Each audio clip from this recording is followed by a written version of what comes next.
Hello students, आप सभी का मेरे यूट्यूब चैनल में स्वागत है। और आज हम लोग क्लास 10th का हिस्ट्री पढ़ेंगे, है ना, जिसमें आज आपका एक नया चैप्टर शुरू होने जा रहा है जिसका नाम है ना, शहरीकरण एवं शहरी जीवन, है ना। आपका 6 नंबर चैप्टर है, नाम क्या है, शहरीकरण एवं शहरी जीवन। देखिए, तो सबसे पहले हम समझेंगे कि शहरीकरण का अर्थ क्या होता है ना।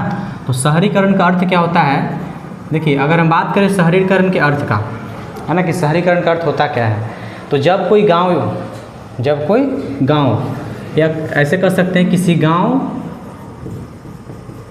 गांव का शहर या कस्बे के रूप में, है ना, किसी गांव का शहर या कस्बे के रूप में, है ना, विकसित होने की प्रक्रिया या विकसित हो जाना क्या कहलाता है, शहरीकरण कहलाता है। ठीक है, यानी कि जब कोई गांव शहर या कस्बा के रूप में परिवर्तित हो जाता है, विकसित हो जाता है, तो उसे क्या कहते हैं, है ना, शहरीकरण कहते हैं। ठीक है, तो कहा, देखिए अगर हम बात करें ग्रामीण क्षेत्र और शहरी क्षेत्रों में, तो ग्रामीण क्षेत्र और शहरी क्षेत्र में अगर बात करते हैं तो ग्रामीण और शहरों में प्रमुख अंतर क्या है कि देखिए, ग्रामीण क्षेत्र में आबादी कम होता है, जबकि शहरी क्षेत्र में आबादी क्या होता है, ज़्यादा होता है ना। गांव का जो प्राकृतिक वातावरण होता है वो स्वच्छ होता है, गांव का जो प्राकृतिक वातावरण होता है वो कैसा होता है, स्वच्छ होता है। और शहर का जो वातावरण होता है वो प्रदूषित होता है ना। गांव में शिक्षा, स्वास्थ्य, यातायात जैसी सुविधाओं का अभाव होता है ना। गांव में जो शिक्षा है, यातायात है, स्वास्थ्य का सुविधा का बहुत ज़्यादा अभाव होता है, लेकिन शहर में शिक्षा, स्वास्थ्य और यातायात का सुविधा बहुत आसानी से मिल जाता है ना। तो इस तरीके से कह सकते हैं कि गाँव में और शहर में अंतर पता लगा सकते हैं। गांव में आजीविका का प्रमुख स्रोत क्या है, कृषि और पशुपालन है, लेकिन शहर में आजीविका का प्रमुख स्रोत क्या है, व्यापार और उत्पादन है। ठीक है, तो ग्रामीण जीवन और शहरी जीवन में अगर अंतर पूछे तो लिख सकते हैं कि ग्रामीण क्षेत्र में आबादी कम होता है, जबकि शहरी क्षेत्र में आबादी ज़्यादा होता है। दूसरा अंतर, ग्रामीण क्षेत्रों में आजीविका का मुख्य साधन क्या है, कृषि और पशुपालन है। ठीक है, और उसके बाद अगर हम बात करें ग्रामीण क्षेत्र का जो प्राकृतिक वातावरण होता है कैसा होता है, स्वच्छ होता है ना, लेकिन शहरी क्षेत्र का प्राकृतिक वातावरण क्या होता है ना, मतलब प्रदूषित होता है। इसके बाद अगर हम बात करें तो गाँव में क्या होता है कि जो शिक्षा, यातायात, स्वास्थ्य संबंधी जो मूलभूत सुविधा होता है ना, उसका क्या होता है, अभाव होता है, लेकिन शहरी क्षेत्र में क्या होता है, यह आसानी से उपलब्ध हो जाता है। ठीक है, तो इस तरीके से कहा, देखिए सामाजिक, तो गांव से शहरों का जो विकास है एक बहुत लंबा प्रक्रिया है ना। गांव से किसी भी गांव को शहर में बदलने में एक बहुत लंबा प्रक्रिया लग जाता है। ठीक है, तो समाजशास्त्रियों के अनुसार, यानी जो समाजशास्त्री हैं वो कहते हैं कि नगरीय जीवन और आधुनिकता एक दूसरे के पूरक हैं। ये नगरीय जीवन जो है और आधुनिकता क्या है, एक दूसरे के क्या है, पूरक है।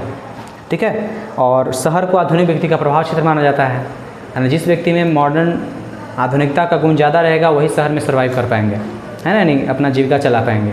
तो शहर को आधुनिक व्यक्ति का प्रभाव क्षेत्र माना जाता है, शहर में आधुनिक व्यक्ति ही अपना प्रभाव डाल पाएंगे। ठीक है, तो पॉइंट याद रखिएगा कि शहर को क्या कहा जाता है, शहर को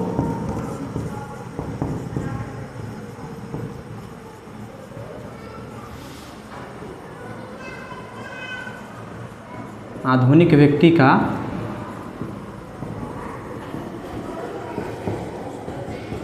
प्रभाव क्षेत्र माना जाता है ना। शहर को क्या कहा जाता है, शहर को आधुनिक व्यक्ति का प्रभाव क्षेत्र माना जाता है। ठीक है, तो देखिए कहा जाता है कि शहर व्यक्ति को संतुष्ट करने के लिए कई तरह की संभावना प्रदान करता है। अगर हम बात करें आधुनिक काल से पूर्व व्यापार और धर्म की स्थापना की ओर आधार था इसका, है ना। पहले व्यापार को लेकर के, धार्मिक मुद्दों को लेकर के शहरों का स्थापना हुआ। तो ऐसे वे क्षेत्र थे जो मुख्य व्यापार अथवा पतन बंदरगाह किनारे बसे हुए थे। यानी शहर जो होता है, पहले भी शहर उसी जगह बसता था जहाँ पे बंदरगाह होता था, है ना, व्यापार मार्ग होता था। कुछ ऐसे क्षेत्र थे जो यहाँ पे धार्मिक स्थलों का संख्या ज़्यादा था, है ना, जहाँ पे भक्त लोग आकर्षित होकर के जाते थे। धार्मिक स्थल पर नगर अर्थव्यवस्था से सुदृढ़ हो जाता था। ठीक है, तो शहर के बचने का पहले कारण क्या था, धार्मिक के रूप में, और नहीं तो व्यापारिक मार्ग के रूप में या बंदरगाह के रूप में। इसी कारण से शहरों का विकास हुआ है। तो देखिए यहाँ से आप सीख गए कि शहरीकरण का अर्थ क्या होता है ना। ग्रामीण जीवन, नगरीय जीवन में अंतर क्या है ना। समाजशास्त्रियों के अनुसार क्या है कि ग्रामीण जीवन और नगरीय इतिहास का इतिहास 200 वर्ष क्या है, पुराना है, 200 वर्ष पुराना है। ठीक है, यानी आधुनिक शहरों का इतिहास कितना वर्ष पुराना है, 200 वर्ष। और 3 ऐसा प्रक्रिया है, मतलब देखिए एक तो शहरीकरण का प्रक्रिया बहुत लंबा चला है ना, और जो आधुनिक शहर अभी जहाँ जहाँ शहर दे उसका इतिहास बहुत 200 वर्ष लगभग पुराना कहा जाता है। तो वैसे 3 प्रक्रिया है जिससे आधुनिक शहरों का स्थापना हुआ, मतलब है ना, 3 प्रक्रियाओं के द्वारा, मतलब 3 वैसा प्रक्रिया है जो शहरीकरण के उदय में महत्वपूर्ण भूमिका निभाता है ना। तो कह सकते हैं है ना कि वैसी, या ऐसे कह दीजिए, वे तीन प्रमुख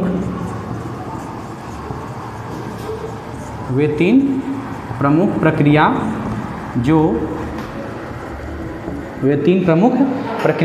जो शहरों की स्थापना में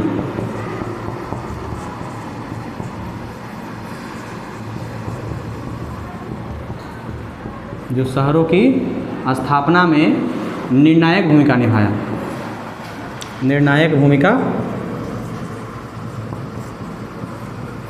है ना निभाई। ठीक है, तो कौन कौन है, देखिए पहला जो प्रक्रिया क्या है इनका, पहला जो है, मतलब पहला प्रक्रिया क्या था, औद्योगिक पूंजीवाद का उदय। पहला क्या रहा, औद्योगिक पूंजीवाद का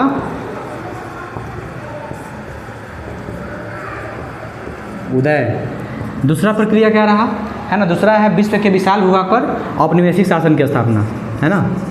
विश्व के विशाल भूभाग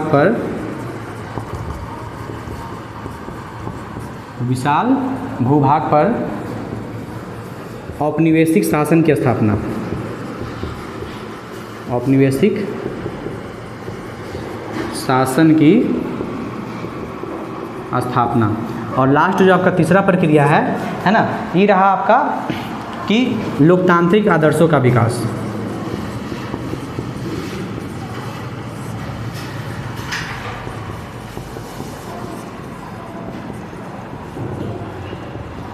लोकतांत्रिक आदर्शों का विकास। तो क्वेश्चन पूछेगा आपसे कि वैसी 3 प्रक्रिया बताएं जिसने शहरों के निर्माण में प्रमुख भूमिका निभाया या निर्णायक भूमिका निभाया। तो 3 प्रक्रिया वही है, पहला औद्योगिक पूंजीवाद का उदय, यानी कि जगह जगह उद्योग धंधा लगना शुरू हुआ, है ना, औद्योगिक पूंजीवाद बना, है ना, पूंजीवाद का उदय होना शुरू हुआ।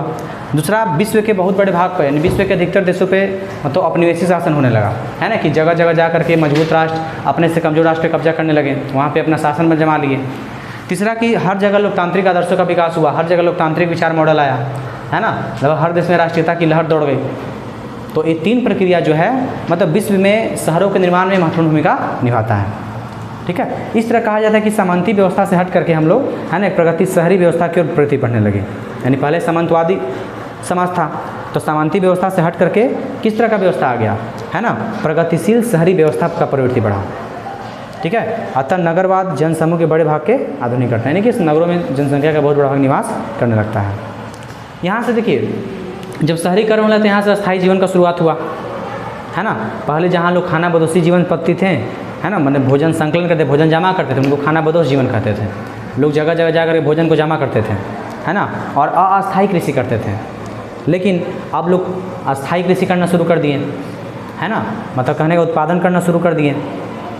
ठीक है, इस तरीके से तो भूमि निवेश सब तरीके के संभावनाओं को जन्म देने लगा। यानी कि कहा जाता है कि भूमि निवेश, तकनीकी खोज, कृषि में आपका सब उत्पादन की संभावनाओं को जन्म दिया, है ना। और इसके कारण सब लोग अस्थायी कृषि करने लगे, और जब लोग अस्थायी कृषि करने लगे तो लोगों में संपत्ति का जमाव संभव हो गया। कहने का देखिए, पहले लोग खाना बदोश का जीवन जीते थे, यानी घुमंतु जीवन था, जहाँ गए वहाँ भोजन मिला वो उसको जमा कर रहे हैं, या अस्थायी कृषि कर रहे हैं। आज यहाँ तो कल कहाँ कुछ पता नहीं, झूम खेती, पोडू विधि सब जानते हैं, 9th क्लास से पढ़े होंगे। उसके बाद लेकिन जब शहरीकरण का दौर आया तो लोग अस्थायी रूप से कहीं रहने लगे, खेती बाड़ी वहाँ पे करने लगे, अस्थायी निवास हो गया उनका। और जब अस्थायी कृषि हुआ तो संपत्ति का जमाव भी संभव हो गया। तो ये भी पॉइंट याद रखिएगा कि अस्थायी कृषि से संपत्ति का जमाव संभव हुआ। संपत्ति का जमाव पूछेगा क्वेश्चन कि संपत्ति का जमाव कैसे संभव हुआ, तो अस्थायी कृषि से।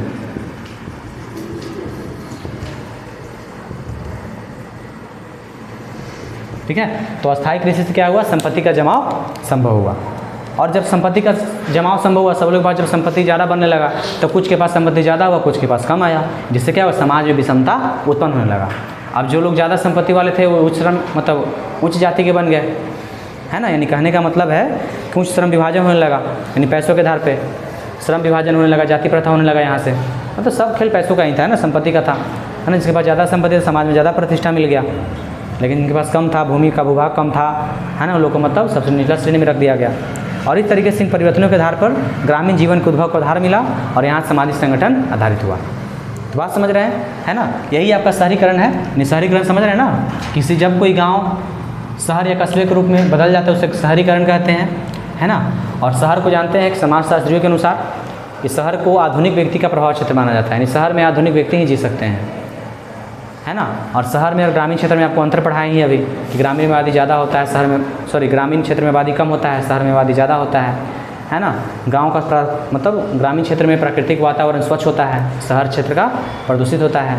ग्रामीण क्षेत्रों में शिक्षा, यातायात, स्वास्थ्य का सुविधा का अभाव होता है, लेकिन शहरी क्षेत्रों में इसका अभाव नहीं होता है, आसानी से मिलता है। चौथा बात है ना कि ग्रामीण क्षेत्र के लोगों का मुख्य जीविका क्या है, कृषि और पशुपालन, जबकि शहरी क्षेत्र के लोगों का व्यापार और उत्पादन, है ना।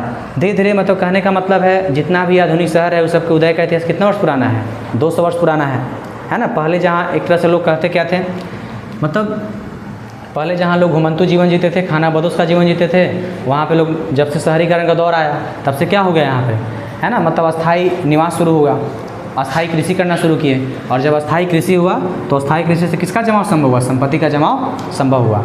और संपत्ति का जमाव जो संभव हुआ उसी से समाज में विभाजन का दौर शुरू हो गया, है ना। यानी कि संपत्ति के आधार पर समाज में विभाजन होना फिक्स है ना, शुरू से ही हो रहा है। और वे ऐसी 3 प्रक्रिया अभी पढ़े आपकी, है ना, प्रमुख 3 प्रक्रिया था, है ना, जो शहरों की स्थापना में निर्णायक भूमिका निभाता है। तो पहला क्या है, जब औद्योगिक पूंजीवाद का उदय हुआ। दूसरा, विश्व के बड़े बड़े भागों पर क्या हो गया, औपनिवेशिक शासन की स्थापना हुई, लोकतांत्रिक आदर्शों का विकास हुआ। तो इस तरीके से शहरीकरण का मतलब दौर चला, है ना। तो शायद आप, है ना, समझ ही रहे होंगे, है ना। और आप इसका जो आपको पॉइंट लगता है, देखिए जितना ही पॉइंट लिखा गया है सब आपको एग्जाम में पूछा गया है ना। तो सब आप नोट कर सकते हैं और इसको रिवाइज कीजिए, ठीक है। और आज आपका इतना ही तक रहेगा और आगे आपको अगले दिन और बताया जाएगा शहरीकरण, उसके इतिहास के बारे में, ठीक है। तो अगले वीडियो में आपको इससे आगे बताया जाएगा।